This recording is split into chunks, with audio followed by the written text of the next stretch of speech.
Talk about the mental Yeah. health on your side. Out of 10 coppers, how many Yeah. think got PTSD, where you're recurring that moment over and over and over?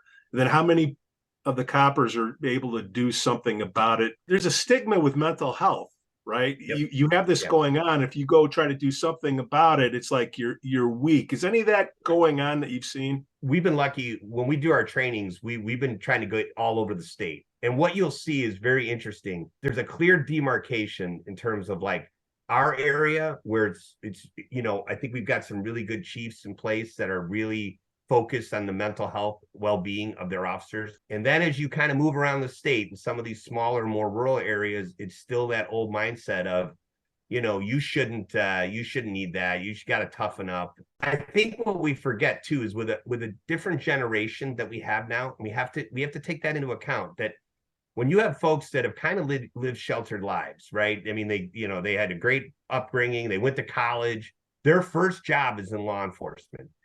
They could go on a bad accident, right? They've never seen an accident in their life, and all of a sudden there's a child laying in the street and somebody is dead, or it could be the first time they've ever seen somebody dead. They never even experienced death, right? Yeah. They're like 22 years old, never seen it before, and that's the first time they see something like that. That has an effect on them. That's the kind of stuff, major events for sure, but even stuff like that where we're trying to educate departments and saying, hey, you got to take that kid aside and you have to work with them, because that is a traumatic event. It's amazing. I asked people to raise their hands in class. This is the first time you saw a dead body.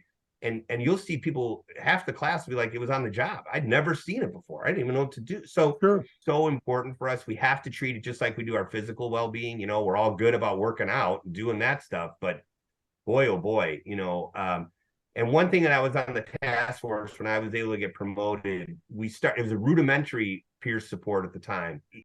I can't stress enough. And we've been finally getting people vetted through a program to make sure that the therapists understand the culture of the law enforcement community. Because I'll tell you right now, you cannot go to a regular therapist and start spewing the kinds of things that we see, because again, they're not used to dealing with that. But there are great people out there, counselors and therapists, who work specifically with law enforcement, which have done wonders. Because unfortunately, our suicide rate too is astronomical in our profession. And I will say, unfortunately, and I know a lot of Chicago coppers, and too, unfortunately, they're of the minds that they've still got that old stigma, and that's a shame, because if any department needs it, it's that department.